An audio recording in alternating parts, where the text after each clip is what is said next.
August 6, 1945. 8:15 a.m., Hiroshima. A flash of light erased an entire city. Within seconds, communication lines fell silent. By noon, Imperial General Headquarters in Tokyo was flooded with contradictory reports. Rumors of a catastrophic explosion, radio silence from entire divisions, and the destruction of a city that, until that morning, had been considered strategically secondary. The coded message that reached the Imperial Palace simply read, "No response from Hiroshima Command. City may have been completely destroyed by enemy action." For years, Japan's senior military officers had convinced themselves that America's industrial might was a myth exaggerated by propaganda. They had witnessed the fall of Singapore, the humiliation of Western forces in early 1942, and believed that spiritual determination, Yamato Damashi, could overcome material advantage. But on that August morning, a new kind of weapon challenged every assumption they had built their war on.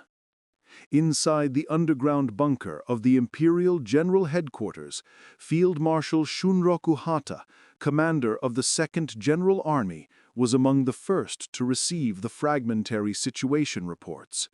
"A new bomb," his staff whispered. "Possibly magnesium or uranium." No one understood the scale. Hours later, reconnaissance aircraft were dispatched from nearby bases. The pilot of one such plane, Major Shoji, later reported, "The city was gone. A great scar of flame stretched where Hiroshima once stood. I could not recognize the terrain." That night, as news trickled in, the Supreme War Council gathered in the Imperial Palace. Present were Prime Minister Kontaro Suzuki, War Minister General Korichika Anami, Foreign Minister Shigenori Togo, Navy Minister Admiral Mitsumasa Yonai, and Chief of the Army General Staff Yoshijiro Umezu. The Emperor was not yet present. The atmosphere was tense, subdued, yet steeped in disbelief. General Anami spoke first. His voice was calm, but carried the weight of denial. "We cannot accept that one bomb destroyed an entire city. Such a claim is without precedent. The Americans exaggerate to weaken our resolve." Foreign Minister Togo disagreed. His intelligence section had intercepted American broadcasts describing the weapon as atomic, powered by the splitting of uranium. "I fear this is no exaggeration," he said quietly. "If what the Americans claim is true, then the nature of warfare itself has changed." A silence followed. For years, Japan's military strategy had relied on the assumption that the United States was too war-weary and too stretched across the Pacific to sustain operations deep into Japan. The Imperial Navy had long reported American industrial output, but the figures were dismissed as psychological warfare. Admiral Soemu Toyoda, Chief of the Navy General Staff, had once scoffed during a 1943 meeting. "They claimed to build 10 carriers in a year. Impossible. We build one in that time, and that with great strain."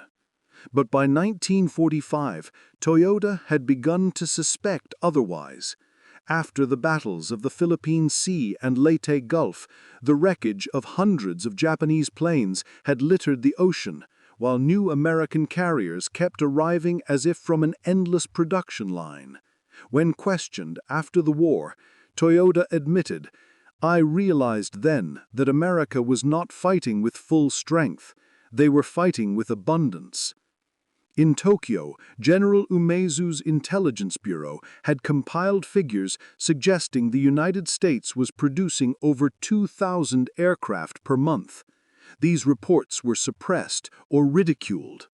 "They cannot even fuel that many," one officer wrote dismissively in 1944. Now, with Hiroshima erased in a single blast, the unimaginable seemed suddenly plausible. The following morning, August 7th, Tokyo radio confirmed the American claim. A weapon powered by atomic fission had been used. It was, in President Truman's words, a harnessing of the basic power of the universe. In the Imperial Palace, a coded summary of the broadcast was handed to Prime Minister Suzuki. He read it slowly, then whispered to his secretary, "So they have done it before us." Japan had once begun its own atomic research under the physicist Yoshio Nishina, but by 1943, resources were too scarce and priorities shifted to defensive operations. Nishina's laboratory in Riken had been bombed weeks earlier, destroying what little progress remained. When he heard of Hiroshima, Nishina reportedly wept, saying, "They have finished what we could not even begin." At noon on August 7th, a new meeting was held in the underground war room. The senior staff of both Army and Navy attended. General Anami still clung to skepticism. "Even if true," he said, "it is only one bomb. They cannot have many. We can still defend the homeland." Admiral Jonai shook his head. "Minister, if they have one, they have more.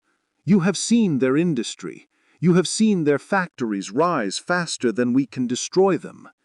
He was right. The Americans had spent $2 billion on the Manhattan Project, more than Japan's total military budget for 1944.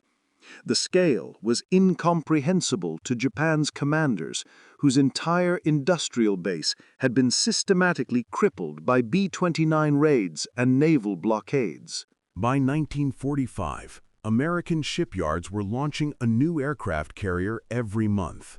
The Essex-class fleet had expanded beyond anything Japan could track. When shown U.S. production statistics after the war, Admiral Toyota is recorded as saying, "It is as though we fought a giant made of steel while armed with bamboo." Meanwhile, intelligence officers in Tokyo received a startling new report. Reconnaissance pilots confirmed that Hiroshima's destruction was absolute. No buildings remained standing within a radius of 2 kilometers, the report stated. A vast black scar, circular in form. The staff added, "Casualties unknown, presumed total." General Hata's field command sent one last transmission from Hiroshima's outskirts. The city no longer exists. Civil order impossible. The message reached Tokyo at 3 a.m. on August 8th. That morning, word arrived that the Soviet Union had declared war on Japan and launched an invasion of Manchuria. It was the final blow to Japan's diplomatic hopes. For months, Foreign Minister Togo had attempted to use Moscow as an intermediary to negotiate peace. Now, that path was closed. When the Supreme War Council convened again that day, the tension was palpable. General Anami's voice trembled as he read the report. "Soviet forces have crossed into Manchuria.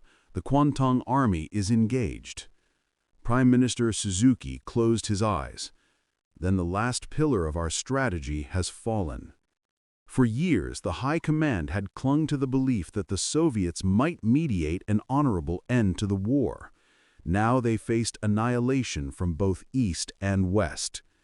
In the afternoon, Emperor Hirohito requested a full briefing.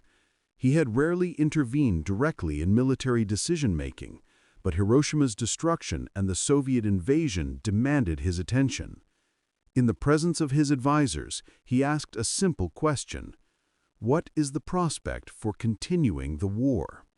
General Umezu responded with formality: "We can still resist the invasion. We have 2 million men in the homeland."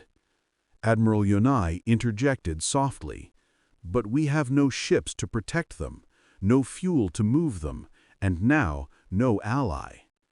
The emperor remained silent. Finally, he asked, "What of the new bomb?" Physicist Yoshio Nishina was brought in to explain. "Majesty, the Americans have achieved what we could not. It is a bomb that uses the energy of the atom itself. Its power is beyond any conventional weapon. Hiroshima was destroyed by one device." The emperor listened, then said quietly, "Then we must find a way to endure the unendurable." But that was still days away. For now, the generals debated. Some proposed continuing the fight to inflict maximum casualties on any invading force. Others, including Foreign Minister Togo and Admiral Unai, believed surrender was the only rational path. That evening, in his private notes, General Anami wrote, "To yield would betray those who died, yet to continue would destroy the nation." By midnight, a coded message arrived from Washington via neutral Switzerland. The United States demanded unconditional surrender as outlined in the Potsdam Declaration. The Japanese government had previously ignored that declaration, calling it a rehash of old demands. Now it took on a new, terrifying clarity. In the early hours of August 9th, while the council was still divided, another report reached Tokyo. A second city, Nagasaki, had been destroyed. Prime Minister Suzuki's aide recorded in his diary, "All argument ceased. The silence in the room was heavier than any words." General Anami stood, trembling, and asked, "Do they have more?" The intelligence officer answered, "We believe they have many more." In that moment, even the most hardened militarists understood that the empire faced extinction. That same morning, the Soviet 16th Army overran key positions in Manchuria. Communications from the Kwantung Army grew increasingly desperate. General Otozo Yamada reported, "We face tanks and artillery of immense scale. Our defenses collapse everywhere. No supply, no coordination. The situation is catastrophic." In the war room, maps were marked with red ink showing Soviet advances and the expanding ring of American air superiority. General Umezu stared at the map and muttered, "The empire is finished." But there was still resistance among some staff officers. Colonel Masakaze Amano of the Army General Staff later recalled, "We still hoped for one great battle on the homeland to win better surrender terms." Yet that hope was already delusional. Japan's air defenses were shattered, its navy reduced to wrecks in harbor, and its fuel reserves measured in days.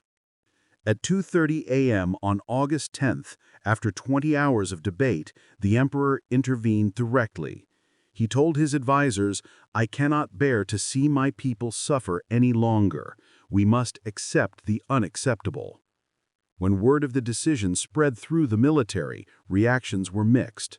Some officers wept openly, others planned rebellion. General Anami, torn between loyalty to his emperor and devotion to the warrior code, wrote his final testament. "I, as a subject of His Majesty, obey the sacred decision. I pray that my death may atone for my great sin." That evening, he took his own life. His suicide note ended with a single phrase, "May the emperor live 10,000 years." In the days that followed, Japanese radio prepared the emperor's recorded message, the Jewel Voice broadcast. It would be played to the nation on August 15th. Few among the people yet understood what had occurred. Few among the generals could fully grasp how vast the American machine had truly been. When U.S. forces later revealed the production figures, they stunned Japan's surviving command. America had produced over 300,000 aircraft, 88,000 tanks, 71,000 naval vessels, and 12 million rifles.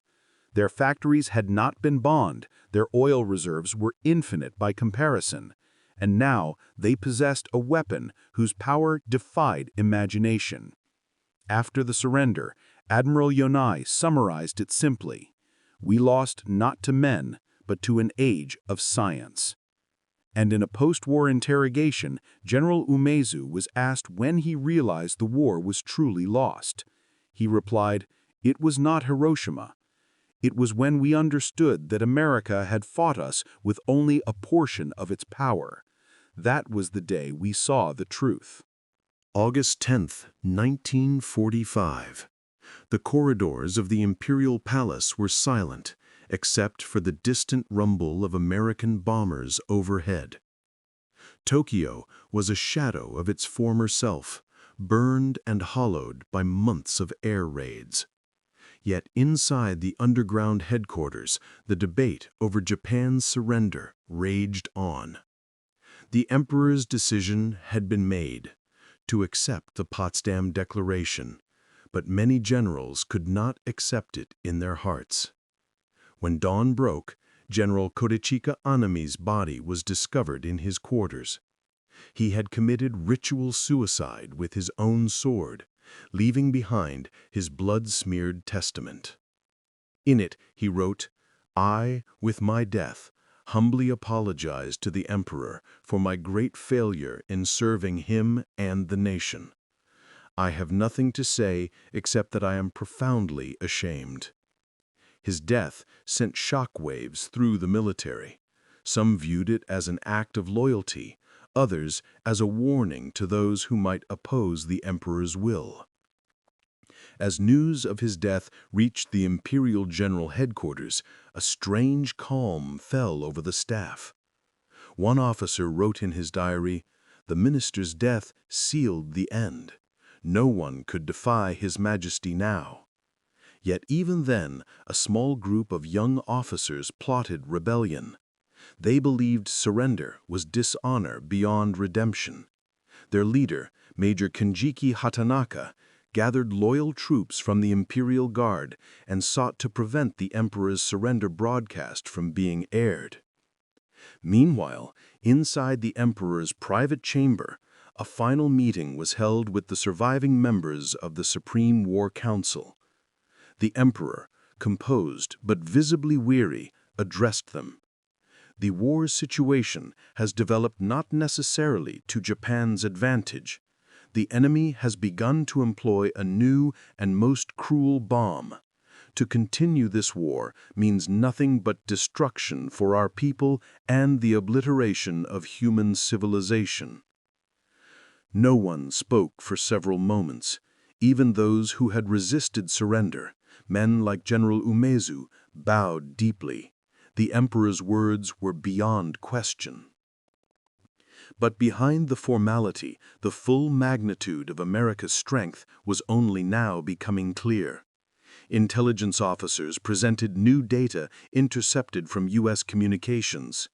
American aircraft carriers were still being produced even as the war drew to its end. Factories in Michigan, California, and Pennsylvania continued to operate at full capacity. A post-war analysis later revealed that the U.S. could have built an additional 10 atomic bombs by November 1945 had the war continued. General Todeshiro Kawabe, Deputy Chief of Staff, later testified, "It was then that we realized how completely we had misunderstood the United States. We believed they were exhausted. In truth, their strength was only beginning." In one of the final intelligence briefings, Admiral Toyoda received estimates from captured documents showing that the U.S. Navy had commissioned over 100 aircraft carriers of all classes by 1945. Japan, by contrast, had fewer than a dozen still afloat, most crippled or immobile. Toyoda's aide recorded his reaction. The admiral read the figures twice, then set the paper down without speaking. Finally, he said, "We fought the entire war against a nation that could replace its losses faster than we could count ours." The psychological collapse within the Japanese command was complete. Decades of indoctrination had convinced officers that spirit could overcome steel. Now, in the ashes of their cities, that illusion was gone. Lieutenant General Takeshi Mori, commander of the Imperial Guard, reportedly told a subordinate on August 13th, "We were children fighting a giant." That same evening, American aircraft dropped leaflets across Japan, confirming the use of atomic weapons and warning that further resistance would result in more such attacks. The leaflets were read aloud in military units and schools. Panic began to spread. For many citizens, it was the first confirmation that Hiroshima and Nagasaki had been obliterated by a single bomb each. In the War Ministry's underground chambers, Foreign Minister Shigenori Togo worked urgently to prepare the formal message of surrender to be transmitted through Switzerland and Sweden to the Allies. The challenge was linguistic as well as political. The Japanese government wished to preserve the emperor's sovereignty, while the Allies demanded unconditional surrender. On August 11th, President Truman's reply arrived, firm, uncompromising. The authority of the emperor and the Japanese government to rule the state shall be subject to the supreme commander of the Allied powers. That line caused another uproar in Tokyo. Some interpreted it as stripping the emperor of his divine authority. Others, like Yonai, saw it as a necessary concession. Yonai told the council, "If we continue to fight, there will be no state for His Majesty to rule. Better to live under supervision than die in ruin." Meanwhile, intelligence reports confirmed that American invasion forces were assembling in Okinawa and the Marianas, preparing for Operation Downfall, the planned assault on the Japanese home islands. U.S. projections estimated millions of Japanese casualties if the invasion occurred. In the Japanese army, a few desperate officers still believed they could repel such a landing. They called it Ketsugo, the decisive battle strategy. But Ketsugo was a fantasy. Japan's army divisions were underfed, ill-equipped, and cut off from supply. Of the 10,000 aircraft nominally available for kamikaze attacks, barely 1,000 were operational. There was no fuel for training, and no pilots left to fly them. On August 12th, Emperor Hirohito summoned General Umezu and Admiral Toyota for a private audience. He asked them directly whether continued resistance could achieve any purpose. Toyota replied with uncharacteristic honesty, "Your Majesty, the Navy can no longer function as a fighting force. Our ships are sunk, our ports destroyed, our fuel exhausted. The only path left is one of surrender." Umezu hesitated, then said, "If we fight, we can still kill many Americans, but we cannot win." The emperor nodded, saying, "Then killing more will not save Japan." That same day, reconnaissance photographs of Hiroshima reached Tokyo. The Imperial General Staff examined them in stunned silence. An officer recalled, "The city was a flat sheet of ash. Only the shadow of buildings remained, burned onto the ground." When asked for his technical assessment, physicist Nishina confirmed, "This bomb releases energy equal to 20,000 tons of TNT. If they have more, our defenses are meaningless." Within the intelligence division, Colonel Tadao Ikeda produced a final summary comparing Japan's wartime production to that of the United States. His report concluded, "America's wartime output exceeds ours by a factor of 15 in aircraft, 20 in shipbuilding, and 30 in oil production. The enemy's industrial base remains intact. Japan's is 90% destroyed." This report, submitted on August 13th, was circulated among the senior leadership but never made public. After the war, Allied investigators discovered it among the burned remains of the War Ministry. Scrawled across the top in red ink were the words, "Too late." As the emperor's surrender recording was being prepared, the rebellion plan of Major Hatanaka unfolded. The conspirators stormed the imperial palace on the night of August 14th, attempting to seize the phonograph recording before it could be broadcast. Their aim was to rally loyalist troops to continue the war. But the coup failed. Lieutenant General Takeshi Mori was killed for refusing to join. By dawn, order was restored. On August 15, 1945, at noon, the Emperor's voice was broadcast to the nation for the first time in history. "To our good and loyal subjects," he began, "we have decided to effect a settlement of the present situation by resorting to an extraordinary measure. The enemy has begun to employ a new and most cruel bomb, the power of which to do damage is incalculable. Should we continue to fight, it would lead to the total extinction of human civilization." Across Japan, millions wept. Soldiers in remote outposts refused to believe it. Some committed suicide, others destroyed their weapons and bowed toward the imperial palace. In the aftermath, American intelligence began interviewing Japan's surviving commanders. Their words reveal the depth of the shock that followed. General Yoshijiro Umezu told interrogators from the U.S. Strategic Bombing Survey, "When we realized that your country could produce 10 new aircraft carriers before we could repair one, we understood that the war had been lost long before Hiroshima. But our pride prevented us from admitting it." Admiral Toyota said in his post-war statement, "We misjudged the American people. We thought them soft, unwilling to suffer. We believed industrial capacity would not equal fighting spirit. We were wrong on every count." Physicist Yoshino Nishina, when asked by American scientists what he thought of the atomic bomb, replied, "It was inevitable. Whoever first completed it would end the war. I only wish humanity had not needed to prove its power in such a way." Even Emperor Hirohito, in a private meeting with General MacArthur months later, is reported to have said, "It was not only the bomb, but the discovery that we had never understood the true scale of American power." Within months of surrender, Japan's senior staff were compelled to examine U.S. wartime statistics during the Allied occupation. The figures astonished even the hardest veterans. By 1945, American shipyards had produced 6,000 naval vessels. Aircraft production exceeded 96,000 units in a single year. The U.S. had consumed more fuel in 1 month than Japan produced in an entire year. General Arisue Seizo, former head of military intelligence, summarized it bluntly: "We had no concept of what a modern industrial nation could achieve. We were fighting ghosts of the past, while America fought with the machines of the future." The strategic delusion was deeper than numbers. It was cultural.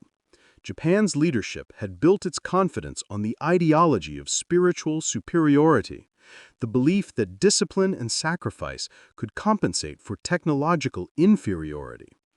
In the early victories of 1941 and 1942, that illusion seemed vindicated. But as the tide turned, Japan's refusal to adapt became fatal. By late 1944, American intelligence had already cracked most Japanese military codes, controlled the Pacific skies, and mapped every industrial center. Yet even then, Tokyo's war planners continued to issue orders assuming parity. The final intelligence assessment, discovered after the war, revealed that the Japanese High Command believed the United States had only 2 to 3 atomic bombs and limited capacity to deploy them. In reality, the U.S. had production underway for dozens more. When this information was disclosed during the post-war interrogations, General Kawabe reportedly whispered, "Then even surrender saved us from extinction." For the Japanese people, the end of the war was not only defeat, but revelation. The entire foundation of their military doctrine, faith over technology, courage over industry, had collapsed. General Onami's surviving aide wrote in his diary after the surrender, "We learned too late that faith cannot build steel, and spirit cannot forge oil." In Washington, President Truman authorized public release of photographs from Hiroshima and Nagasaki to demonstrate the destructive power of the new weapon. For Japanese scientists and military officers, those images confirmed the final lesson: no nation could resist such power indefinitely. As the occupation began, many of Japan's surviving officers were asked to write post-war analyses of their failures. Admiral Yonai wrote, "We overestimated ourselves and underestimated America. That was the essence of our defeat." General Umezu added, "We fought as though the 19th century had never ended." Within 2 months of surrender, Japan's once mighty army was disbanded. Its ships lay rusting in harbors. The same factories that once built aircraft were dismantled under Allied supervision. Yet amid the ruins, a quiet realization spread among Japan's scientists, engineers, and surviving officers that mastery of science, not spirit, had determined the fate of nations. The days following the Hiroshima bombing were filled with disbelief, horror, and political paralysis within Japan's highest circles. Emperor Hirohito had received reports that an entire city had vanished, but many of his generals dismissed it as American propaganda or a gross exaggeration. When confirmation arrived that Hiroshima had indeed been obliterated by a single bomb, the truth began to set in. On August 8, 1945, Foreign Minister Togo received a cable from Moscow that crushed Japan's last diplomatic hope. The Soviet Union had declared war on Japan and invaded Manchuria. That same night, Soviet forces swept through Japanese defenses with overwhelming power. At dawn, the emperor's aides gathered once more in the underground chambers of the imperial palace. Army Minister Anami Korichika, his voice breaking, said, "We have lost the shield of diplomacy. The war is no longer winnable." But others refused to yield. General Umezu Yoshijiro and Navy Chief Toyoda Soemu argued that Japan should resist, that another atomic bomb was unlikely, and that fighting on the homeland would bring better surrender terms. "If we must die," Umezu insisted, "then let it be as a nation that resisted to the last breath." Their resolve was shattered on August 9th, when another flash split the skies above Nagasaki. The second atomic bomb had fallen. The horror was beyond imagination. Tens of thousands dead instantly, and fires spreading through what remained of the city. That evening, the Supreme War Council met again. Prime Minister Suzuki Kantaro whispered, "If we continue, we invite nothing but annihilation." Still, the military leaders hesitated. Some believed America had only 2 bombs. Others suggested that Japan should fight until the emperor himself was killed. The deadlock continued. 3 for peace, 3 for war. Then came a moment unprecedented in Japanese history. Emperor Hirohito broke the silence and addressed his ministers directly. "I cannot bear to see my innocent people suffer any longer. To continue the war means the extinction of our nation. I desire that you accept the Allied proclamation." Those words ended the argument. No one dared oppose the emperor's wish. But even after that decision, fanatical elements in the army attempted a coup d'état to prevent the surrender. On the night of August 14, young officers of the Imperial Guard surrounded the palace, intending to destroy the emperor's recorded surrender speech before it could be broadcast. They sought to plunge Japan into one final battle of honor. The coup failed. The recording, a fragile disc hidden by palace staff, survived the night. On August 15, 1945, Emperor Hirohito's voice was heard across Japan for the first time in history. He said, "The enemy has begun to employ a new and most cruel bomb, the power of which to do damage is incalculable. We have resolved to pave the way for a great peace for all generations to come by enduring the unendurable and suffering what is unsufferable.